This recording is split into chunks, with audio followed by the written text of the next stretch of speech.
good minute. So sorry about the noise. I'm kind of like right next to the thing. I just went off into the woods.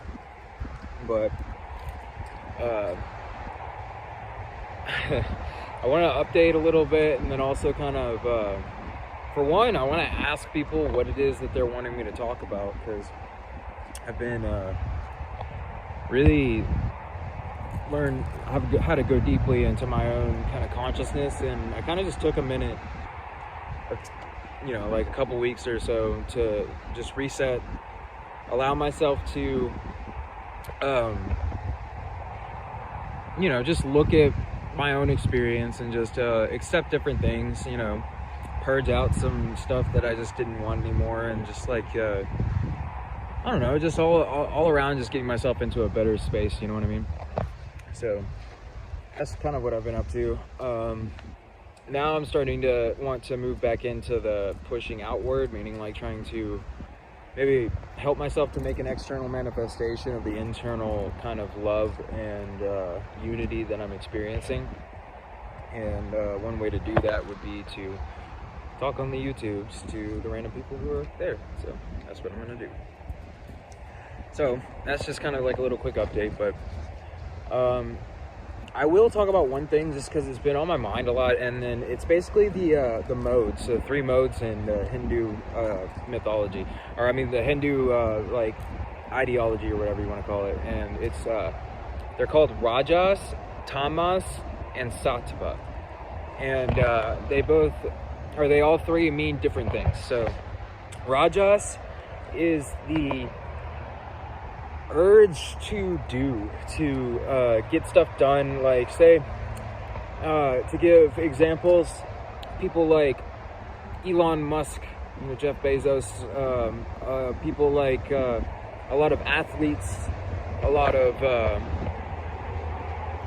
teachers, like school people, basically a lot of people who like to take their energy and apply it to doing stuff a lot. Those people are people who have what would be known as an excess of rajas. And excess just means that it takes over their consciousness and it almost pushes them or drives them to do stuff. So it doesn't force, but it does force in a way. Like it's like for me, my rajas started to come out after I started to release Tamas, and I'll go into Tamas in a second. But what happened was I just started to desire to walk a lot. So I just started walking like all the time, and that really helped me to convert my like lower, more negative energies into a higher energy. And then from there I started just getting the desire to come out into the woods and just sit. And so it started to shift from walking 15 to 20 miles in a day to sitting and chanting a lot, and then getting to a point where I'm just sitting there and I'm able to look at my external environment and just keep my eyes open, and everything just like, it's like the mental activity subsides enough to where you can just see the world crystallize into a beautiful vision. And that's Sattva, or that's one manifestation of Sattva. But going into Tamas is the innate energy that people have inside of them for destruction or disintegration. So, and then I'll go also into foods and things like that start to evoke these different energies inside of the consciousness as well. And then there's also foods that are kind of in between different modes. So that's another thing. So Tamas is like, say, people who get really, really angry really easily, or people who like to sleep a lot, or they're really lethargic, or they're like what people will call quote unquote lazy, or any of that kind of stuff. Those are people who have an excess of Tamas. And I'm also going to use all of these different kinds of explanations, making another video very, very soon, talking deeper into how you can start to understand these energies as they manifest themselves inside of you, and how you can start to be able to focus your energy into particular channels of energy so that you can allow yourself to experience all of the energies and choose which one is most resonant for you, rather than being subject to just your nature as a human being.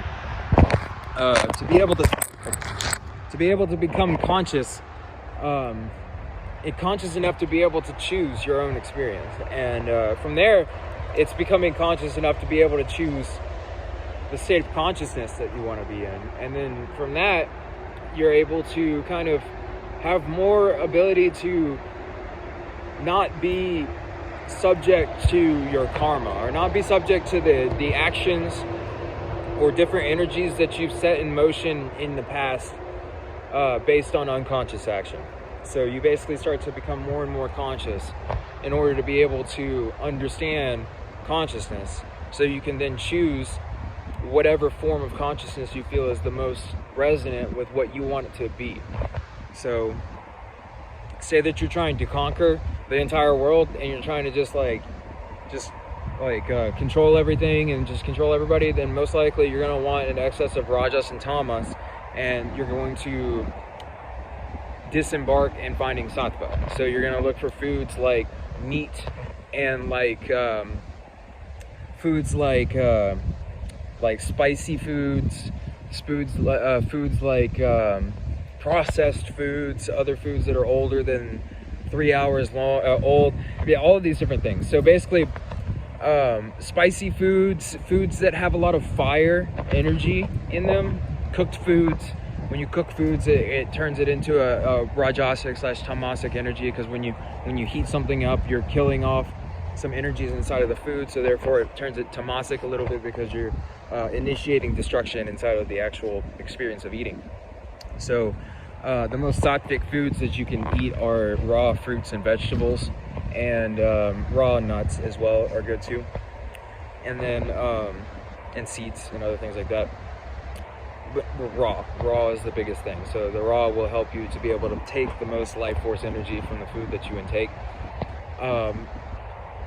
Most cooked foods are going to fall in between rajas and tamas. Some of them have some sattvic kind of things to it too. Like say that you're working with vegetarian food or vegan food, and you're cooking the food anyways, but you're putting a lot of love into the food as you cook it, and you're really going deep into trying to infuse the energy of the food with whatever kind of energy that you want to intake.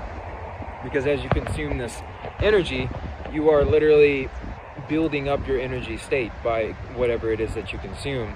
And consumption is not only through the mouth, but it also is what you breathe, and what you smell, and what you see, and what you taste, and what you do, and it's all this stuff mixed together. So Tamas is basically like the destructive energy of the world. Rajas is the building energy of the world, and then Sattva is the energy of acceptance, the energy of, okay, I'm done now. Like I don't have to try so hard anymore to do everything. I can just be and allow everything to be done through me, rather than having to be the doer, always doing stuff all the time. And when you start to experience that, it's very blissful. It's one of the most blissful things that you can experience, because it's the letting go of desire, and it's the satisfaction of desire. But it's the satisfaction of the desire by letting it go, so it doesn't come back again. Because when you satisfy desire by indulging in desire, then the desire just ends up representing itself over again. So there's a lot of stuff into this, and I've learned a lot about this too. So a lot about learning how to control the mind and get to a point where you can really not be controlled by the external circumstances or desires or the external anything, literally, so that you can feel into yourself and then choose to sit in a state of consciousness just because you think that state is more suitable to what you would like to experience. So say that you're experiencing a lot of anger or sadness or any of this kind of stuff, then there's a part of the consciousness that really wants to experience that. There's also another part of consciousness that's unconsciously being presented this, and then the part of the consciousness is judging it, therefore representing the same thing, because the judgment is an energy that's being sent to the thing, and then as soon as you put an energy towards it, you just energize it more and you make it more relevant to yourself. So all this stuff is completely counterintuitive. It doesn't make any sense, but it does make complete sense once you understand it. It's very weird, but it's beautiful as well, because it can be articulated. It's just something that takes a little bit of time to be able to really have people be able to fully understand and grasp the depth of this information, the depth of this ability inside of the human consciousness. And really what I'm trying to get at in the ability of human consciousness is the fact that what we can do is we can start to, instead of being caught up in the experience that you're experiencing right now and being completely caught in that as if it's the only thing that's real, what you can do is you can start to see all of the experiences of all of the people, and then from there you can choose which one is the most resonant to what you want to be experiencing in that moment. So you can start to realize that on this planet we're all connected, right? Somewhere on the planet somebody is experiencing bliss. Somewhere on the planet somebody is experiencing dread. You see what I'm saying? So in between that kind of a thing, you are somewhere, right? So what you can do is you can start taking your attention and you can put it on the energy of bliss and realize that somewhere here there's something or somebody trying to share that energy with you. So that energy is available to you if you just take your attention and put it on it. Now, I'm not saying that other people are the source of where the bliss comes from. What I'm saying is that understanding that other people are in bliss means that you have the ability to be in bliss too. And from there, if you start to see that you have the ability to do that, then what you can start to do is you can start to see the entire spectrum of human emotion.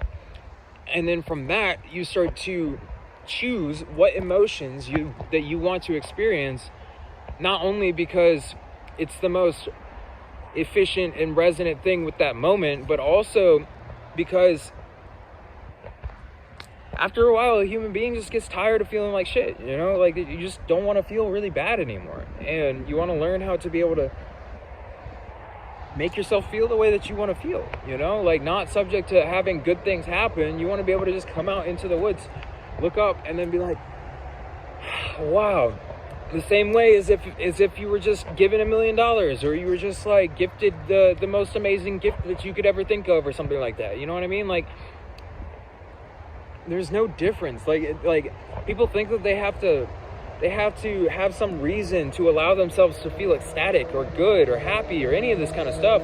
And in reality, there's really no reason for it. Like, all you have to do is just allow yourself to feel it. You just have to let go of all of the reasoning that your mind's trying to tell you about how you shouldn't be feeling this feeling, or you shouldn't be feeling this particular experience because of whatever, and realize that you can allow yourself to feel blissful only because of the fact that you want to feel blissful and you're tired of feeling bad.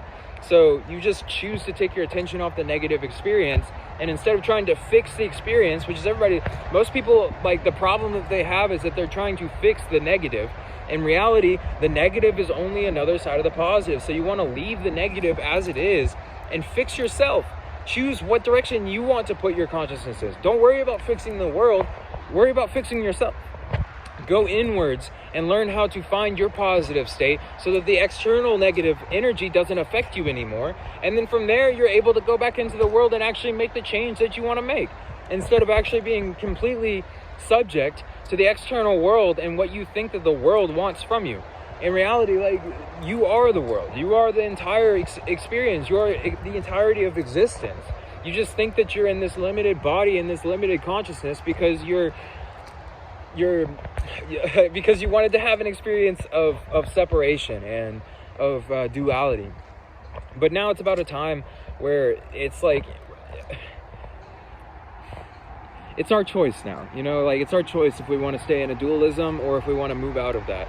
But the planet is really beckoning for people to be moving out of that state of dualism and to really accept the nature of reality for themselves, and to accept everything as it is for real.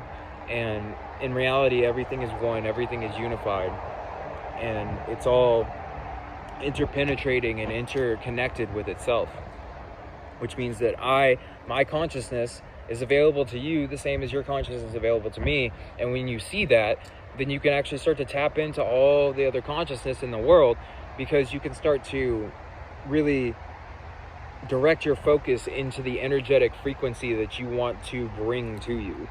So you realize that your attention starts to bring the energy to you, and where you put your attention is what you're bringing to yourself.